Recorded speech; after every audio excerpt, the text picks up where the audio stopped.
Hello बच्चों, मेरा नाम है मोहित और आपका स्वागत है हमारे यूट्यूब चैनल स्टू चैंपियन में।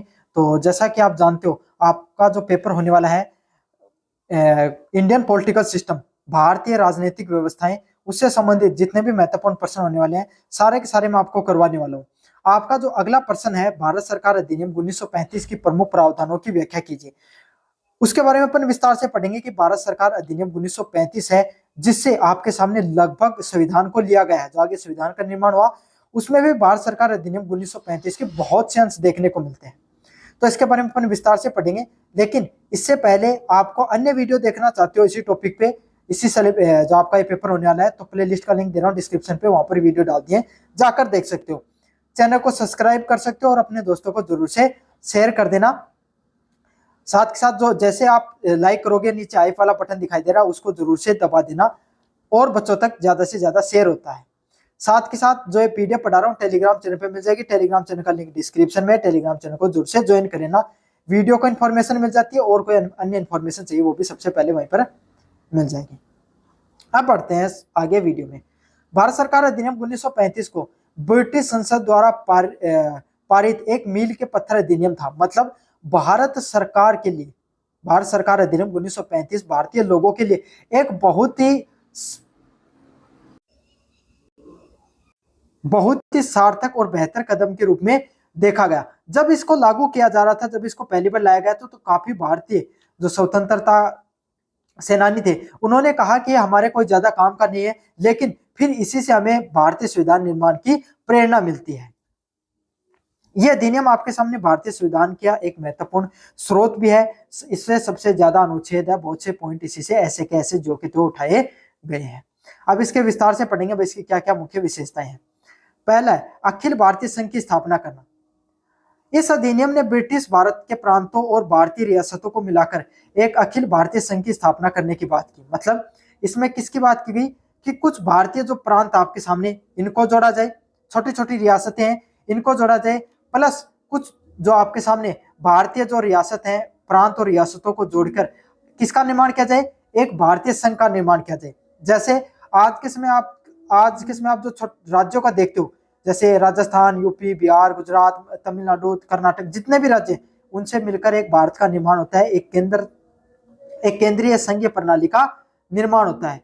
तो उस समय ऐसे छोटे छोटे राज्य तो देखने को नहीं मिलते थे, उसमें कुछ प्रांत देखने को मिलते थे जो बड़े बड़े, जैसे मद्रास, अवध, है ना, बंगाल जैसे प्रांत देखने को मिलते थे, और छोटी छोटी जैसे अजमेर हो गया, मेवाड़, मारवाड़ जैसी रियासतें देखने को मिलती थी जो अपने रूप से स्वतंत्र थी। उन सबको मिलाकर एक अखिल भारतीय संघ का निर्माण किया जा सके। रियासतों को इसमें शामिल होना इनकी इच्छा पर निर्भर था, जिसके कारण ये संघ के कभी अस्तित्व में नहीं आई।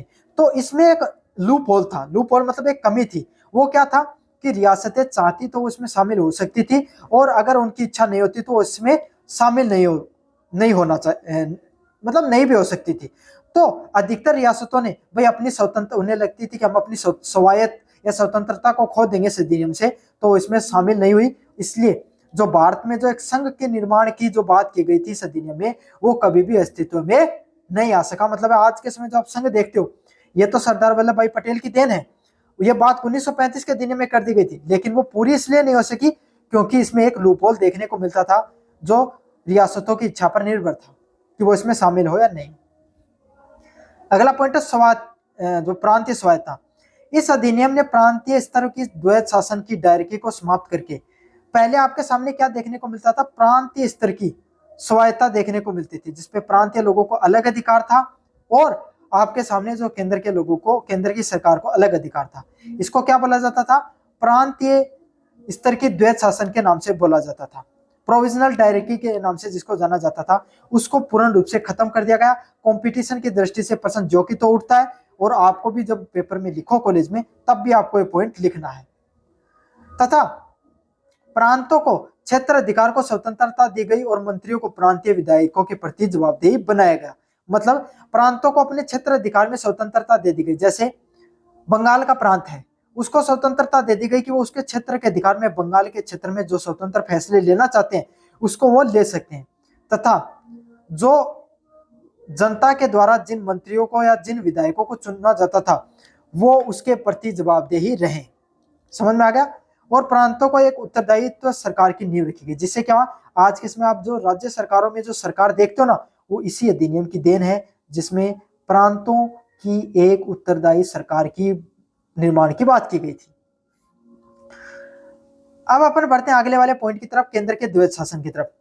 प्रांतीय द्वैत शासन है उसको खत्म कर दिया गया, प्रोविजनल डायरेक्टरी को खत्म कर दिया गया और केंद्र में द्वैत शासन को लागू कर दिया गया।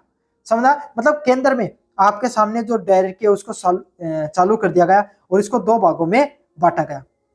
किस प्रकार से दो भागों में बांटा गया?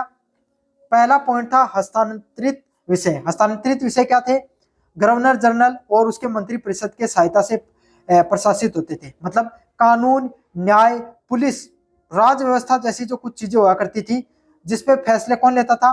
गवर्नर जनरल, सबसे बड़ा जो अधिकारी होता था वो, और उसकी मंत्री परिषद है वो इस पे फैसले लेते थे। अगर इनमें कहीं भी कमी होती थी तो उसके लिए जवाबदार कौन थे? जवाबदेही किनकी थी? गवर्नर जनरल की और उसकी मंत्री परिषद की जवाबदेही देखने को मिलती थी। और वो किसके प्रति थे? विधायिका है, जो संसदीय प्रणाली है उसके प्रति जवाबदेही थे। अगले मुद्दे थे आपके सामने आरक्षित मुद्दे। गवर्नर जनरल और उसकी कार्यकारिणी परिषद द्वारा पारित होते थे, जो विधायिका के प्रति जवाबदेही नहीं थे। मतलब जो आपके सामने जो आरक्षित मुद्दे होते थे जिसमें पुलिस है, रक्षा है, न्याय है, ये कुछ ऐसे विदेशी मामले हुआ करते थे, जैसे कि पुलिस है उसको कहां पर अपना किस प्रकार से प्रणाली रूप चलाने है, कहां पे शासन प्रशासन को लागू करने है, वो कैसे मुद्दे हुआ करते थे जिन पे गवर्नर जनरल व उसकी कार्यकारिणी परिषद फैसले लेती थी। जैसे कि समझो जयपुर में ना, उस समय जयपुर में दंगे चल रहे हैं, तो गवर्नर जनरल ने ऑर्डर दे दिया कि उनको कैसे भी करो, कंट्रोल करो, तो उसको जो गवर्नर जनरल ने जो ऑर्डर दिया उसको विधायपालिका में बताने की जरूरत नहीं हुआ करती थी। अब हस्तांतरित मुद्दों की बात करूं, जहां पर जैसे शिक्षा का मुद्दा है, शिक्षा को लागू करनी है ना, शिक्षा व स्वास्थ्य का मुद्दा मान लीजिए, तो इस पे अगर कोई नियम बनाया गया तो उसमें आपके सामने गवर्नर जनरल जो आपके सामने नीति का निर्माण किया था, उसको विधायपालिका संसद में आना पड़ता उनको और बताना पड़ता कि इस नीति में, इस नियम में ये चीजें हैं। आगे आपको विस्तार से चीजें समझ में। अगले वाला है विषयों का विभाजन होना। केंद्र और प्रांतों के बीच में जो शक्तियां उसको तीन भागों में विभाजित किया गया। तो आज के समय जो हमारा संविधान है उसमें भी तीन सूचियों को देखते हो, समझ में आ गया। पहली है संघीय सूची। संघीय सूची कौन सी होती थी? फेडरलिस्ट। फेडरलिस्ट वो सूची थी जिसमें संघ अपने विषय पर फैसले ले सकता था, जैसे रक्षा हो गए, पुलिस वगैरह हो गए, जो विदेशी मामले हो गए, उस पर सिर्फ आपके सामने संघ ही फैसले ले सकता था। आज भी भारत में प्रणाली देखने को मिलती है, संघ सूची में जितने विषय उस पर सिर्फ जो देश या संघ केंद्र ही आपके सामने फैसले ले सकता है, नीतियों का निर्माण कर सकता है। प्रांतीय सूची जिसमें कुल 54 विषय देखने को मिलते थे आपके सामने, शिक्षा हो गई, स्वास्थ्य हो गई, कृषि जैसे जो मामले थे, उस पर आपके सामने कौन फैसले ले सकता है?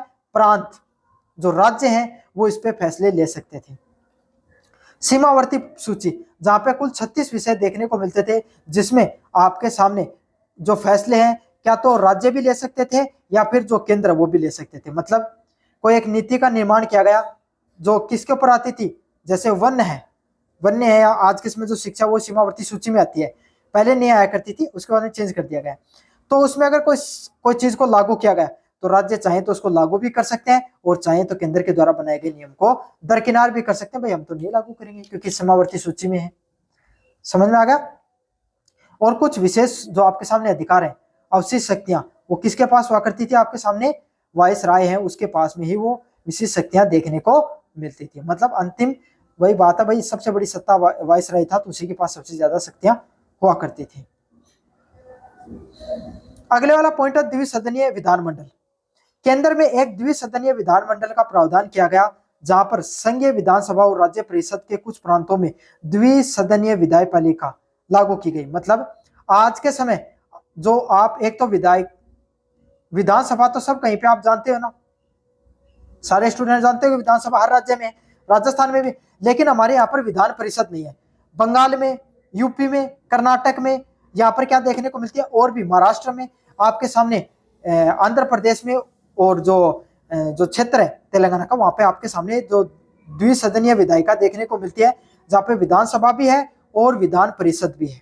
समझ में आ गया। जैसे केंद्र में लोकसभा और राज्यसभा ना, ऐसे लोकसभा के इक्विवेलेंट होती है राज्य में विधानसभा, और राज्यसभा की इक्वल होती है विधान परिषद। समझ में आ गया। तो इसका निर्माण किया गया केंद्र जो प्रांतों में। तो आज आपके सामने जो शासन प्रणालियां देखने को मिलती हैं उसमें से काफी हद तक जो भारत सरकार अधिनियम 1935 से ली गई हैं चीजें। उच्चायुक्त का कार्यालय, लंदन में भारत के उच्चायुक्त का जो उच्चायुक्त है उसका कार्यालय स्थापित किया गया, जिसे भारत के सचिव के कुछ कार्य सौंपे गए। तो जो लंदन जो आपके सामने ब्रिटिश है, अंग्रेजों के द्वारा क्या किया गया, एक जो उच्चायुक्त है, जो एम्बेसडर आप जिसको बोलते हो, उसका कार्यालय उस तरीके से स्थापित किया गया जिसे भारत सरकार, भारत सचिव हुआ करता था।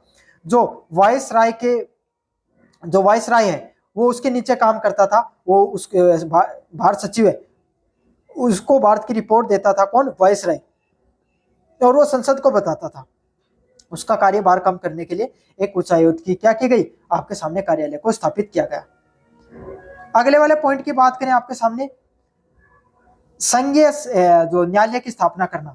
एक संघीय न्यायालय, फेडरल कोर्ट की स्थापना की गई जो प्रांतीय व संघीय इकाइयों के बीच में विवादों का निपटारा करते थे। जो संघीय न्यायालय क्या हुआ करता था, फेडरल कोर्ट अपन जिसको बोलते हैं, फेडरल कोर्ट आपके सामने क्या हुआ करता था, एक प्रकार का जो आपके सामने कोर्ट को निर्माण किया गया जो आज के समय सुप्रीम कोर्ट के इक्विवेलेंट है। किसके, जो आपके सामने सुप्रीम कोर्ट है उसके बराबरी का एक कोर्ट था संघीय न्यायालय, जो आपके सामने प्रांत, राज्य और जो संघ के बीच में जो विवाद होते थे उसको निपटारा करने का कार्य करते था। समझ में आ गया। जो आज सुप्रीम कोर्ट राज्य और अगर संघ के बीच में, केंद्र के बीच में लड़ाई हो जाती है तो उसको कौन निपटारा करता है, जो आपके सामने सुप्रीम कोर्ट करता है। वही चीज यहाँ पर भी देखने को मिली। संघीय न्यायालय की स्थापना की गई जो राज्य और केंद्र के बीच में किसी भी प्रकार की क्या हुआ करती थी, लड़ाइयां होती थी या विवाद होते थे, उसको निपटारा करने का कार्य करता था और उसको 1937 में स्थापित किया गया। अगले वाला पॉइंट है भारत परिषद का अंत। भारत सचिव की सहायता करने वाली भारतीय परिषद की समाप्त कर दिया गया। तो यह सबसे ज्यादा महत्वपूर्ण पॉइंट था।